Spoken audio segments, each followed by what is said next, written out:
Voilà, de retour sur ce plateau, nous continuons la série de nos invités. J'ai annoncé Cœur Umoja depuis 7h. À Kinshasa, il est 10h12.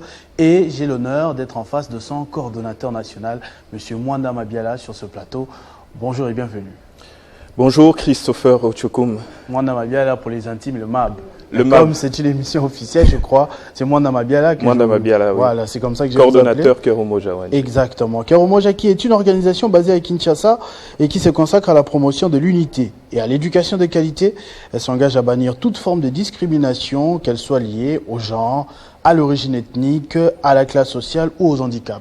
En résumé, tout ce qui ronge la société congolaise et quinoise en particulier pour ce moment. Et d'ailleurs, même au-delà de nos frontières, presque toutes les sociétés sont rongées par ce genre de problème.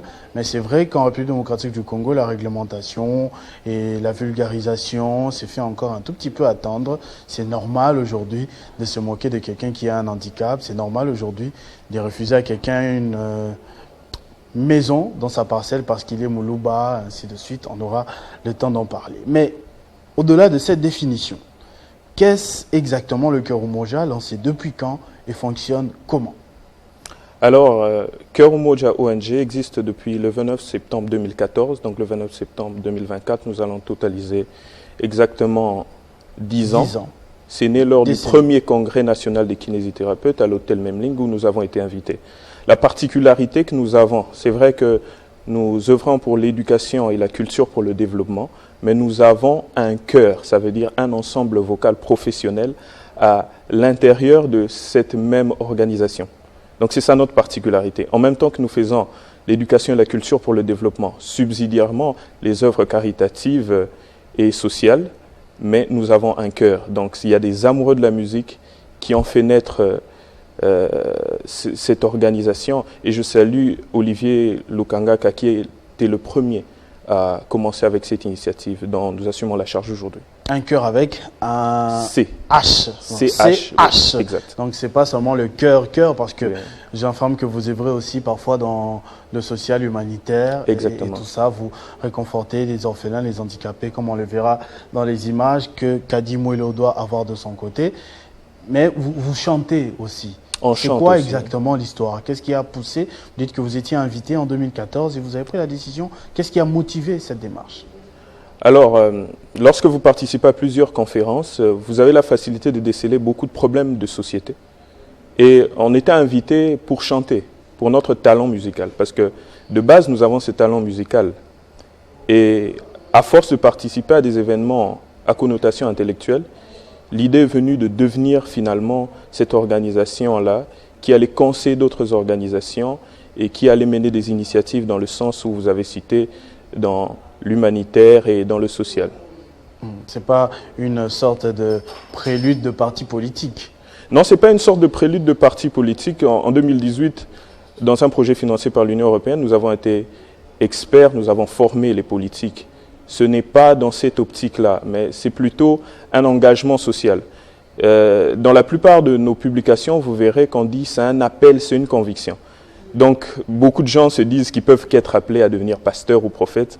Nous pensons que nous pouvons apporter à la société comme un appel, comme un apostolat. Parce qu'il faut signaler que nous ne gagnons rien pour ce que nous faisons, du moins sur le lucre.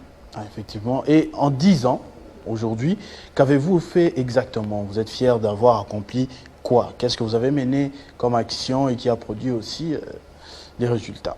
Bon, nous avons fait un programme ludo-éducatif. Manaya, c'est bien ça? Oui, Manaya. Nous avons fait un programme ludo-éducatif qui a fait son chemin. Et ce programme a permis l'épanouissement de beaucoup d'enfants, surtout dans le secteur de l'éducation non formelle, dans les orphelinats et les maisons d'accueil. Nous avons aidé des personnes qui étaient en difficulté d'expression, qui étaient dans certains complexes.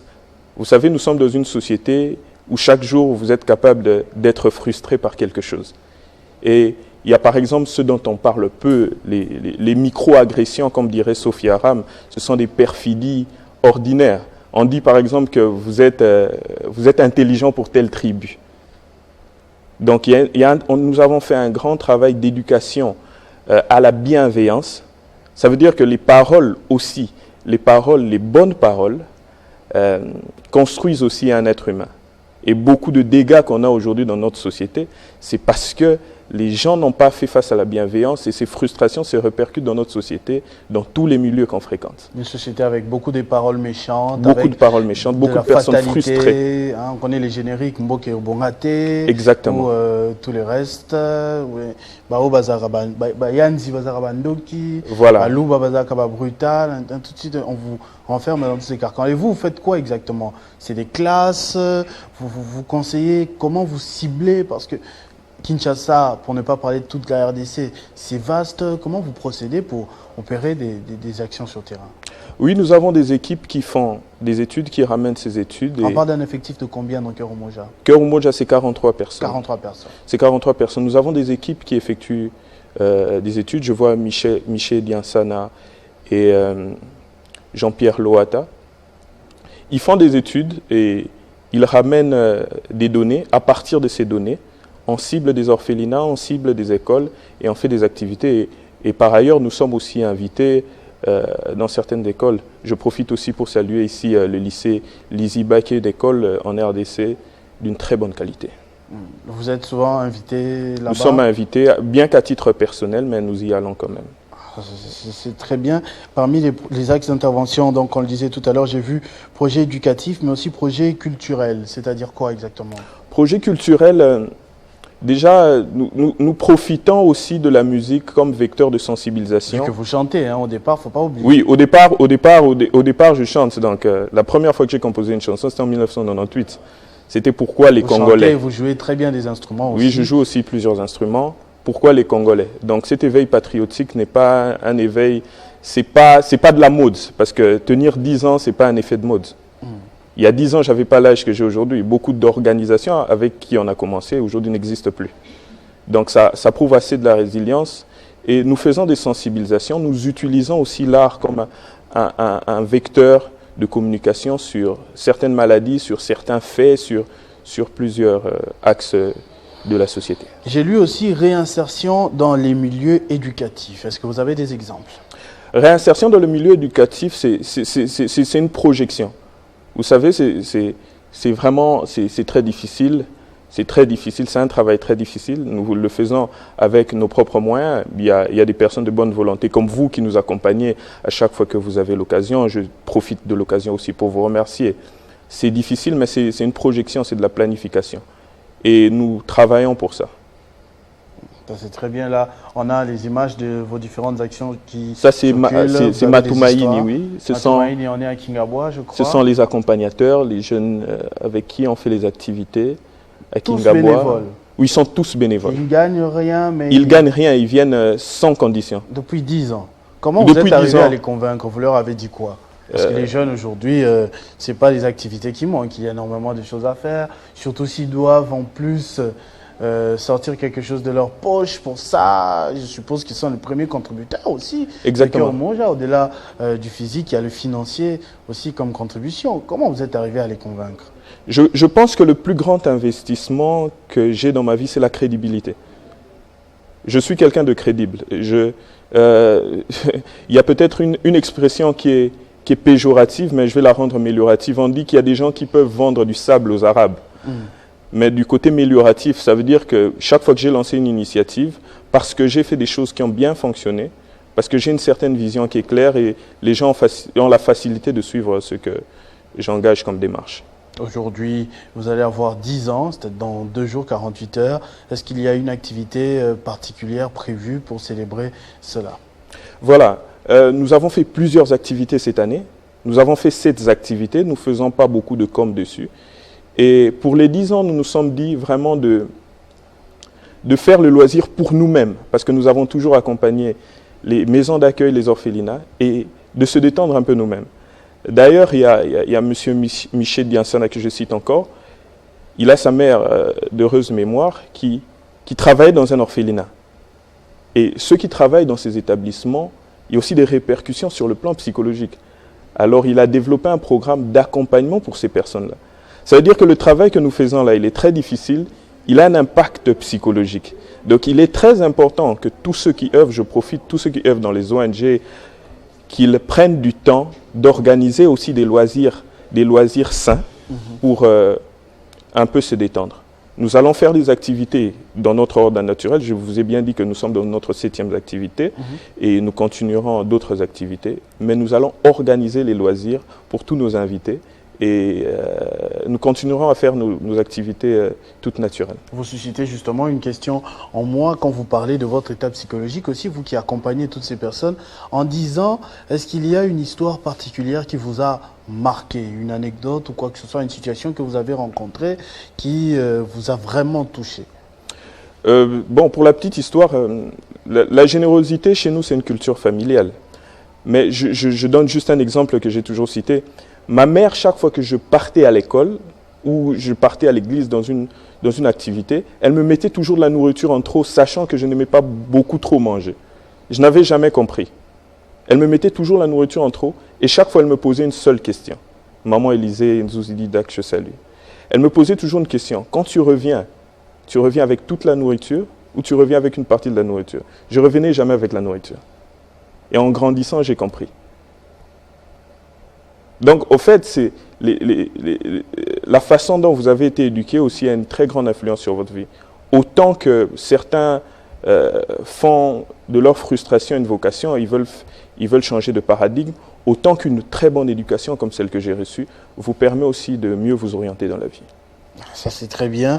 Je vais citer encore les réalisations clés au-delà du programme ludo-éducatif Manaya. Il y a des infrastructures numériques aussi, parce que vous évoluez dans la conception et mise en œuvre des projets culturels, des outils numériques. Une direction artistique, parce que vous rencontrez aussi des gens que vous les aidez ensuite à devenir des artistes comme vous au départ, parce que vous êtes un cœur, renforcement des capacités, soutien psychologique, ça on a dit, et promotion des entrepreneurs sociaux. Mais est-ce que c'est pas un peu trop? Avec quels moyens vous faites tout ça? Vous avez dit vous avez cité à peine un financement de l'Union européenne, je crois comprendre. Non, l'Union européenne, c'était à titre personnel, j'étais expert. En plus, comment tout ça sans financement? Comment tout ça sans financement? Vous savez au fait, comme disent les Américains, il y a ce qu'on appelle le capital non financier. Ce que vous dites sans financement, c'est que pour partir à l'orphelinat, je dépense le transport. Donc il y a toujours quelque chose qui est dépensé pour réaliser une activité. Donc dire sans financement, c'est peut-être dire une aide supplémentaire. Mais dans toutes les activités qu'on réalise, il y a un coût. Il y a un coût. La gratuité absolue n'existe pas. Généralement, les gens vont à l'orphelinat juste déposer peut-être des vivres. Mais vous, on voit, c'est vraiment du temps que vous passez avec eux, c'est des jeux. On vous voit en train de chanter, de danser et tout le reste. Donc, au-delà des simples cadeaux, c'est-à-dire bouteilles de jus, sacs de riz ou sucre, comme cela est de coutume généralement, Cœur Homo Jacquier, qui a une obligation de soutenir psychologiquement ses enfants, passe aussi énormément de temps avec eux. Ça veut dire une journée, peut-être au lieu de faire 1 heure comme les autres, vous pouvez rester là toute la journée. C'est pour ça que je parle de financement. Pas que le lucre, l'argent, mais aussi cette dépense d'énergie physique et tout le reste. C'est exactement quand vous posez cette question, c'est là qu'il y a une différence entre l'activisme et l'engagement. Quand on fait de l'activisme, on est beaucoup dans les calculs. Quand on est dans l'engagement, on ne calcule plus beaucoup parce qu'on est dévoué. C'est vrai que nous sommes loin d'arriver. Mais ici, l'idée pour nous, c'est de ne pas tout faire parce que nous accompagnons aussi d'autres organisations.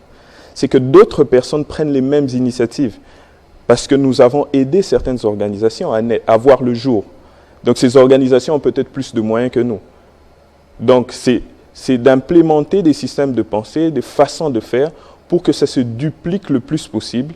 Et notre rêve, ce n'est pas forcément devenir grand, c'est une chose, mais c'est de partager notre savoir au plus grand nombre pour que ça se duplique assez, parce qu'il existe beaucoup trop d'organisations non gouvernementales en République démocratique du Congo. Alors c'est un cercle fermé ou bien on adhère encore aujourd'hui, vous restez 43 ou il y a des jeunes qui peuvent venir? Vous voyez, cœurumoja.org, toutes les conditions sont sur le site, vous verrez. Sur Internet, cœurumoja.org. Cœurumoja.org. Ça c'est très bien. Toutes les informations. Et quant à ceux qui veulent vous accompagner avec des dons, n'importe quelle aide, ils passent par quel canal? Toujours. Tous nos contacts sont sur le site internet cœurumoja.org. Cœurumoja.org. Il y a un numéro de téléphone, peut-être plus facile à communiquer, là en direct, non? Le numéro sont dans cœurumoja.org. Exactement. Ok, ça c'est très bien. Un dernier message peut-être à passer. Je vais quand même remercier Christopher Ochokum. Merci de nous avoir reçus. Je vais remercier particulièrement Monsieur Gali Garveil, qui parfois on l'appelle 30 minutes avant une activité, il se présente. Il s'est déjà présenté plusieurs fois avant une prestation, avant un concert, et je voyais il était un peu bousculé avec son équipe, mais il a quand même fait. Et peut-être j'encouragerai d'autres personnes. On ne veut pas forcément que vous adhérez Cœur Umoja. On veut que partout où vous serez, que vous ayez cet engagement-là. Parce que nous avons 4 piliers. Nous avons l'unité, l'altruisme, l'engagement communautaire et la bonne gouvernance. On veut qu'il y ait plusieurs Umoja. On ne veut pas avoir le monopole de ce savoir-là. Et enfin, nous saluerons le professeur Mabiala pour la bonne éducation dont nous n'avons pas déshérité. Merci beaucoup. Mwanda Mabiala, le MAB pour les intimes, d'avoir répondu à notre invitation aujourd'hui. On espère se retrouver très prochainement avec le même plaisir. Merci. On va continuer notre programme avec les autres invités et les rubricards, notamment Bob Mbongo et l'Union nationale des caméramans du Congo.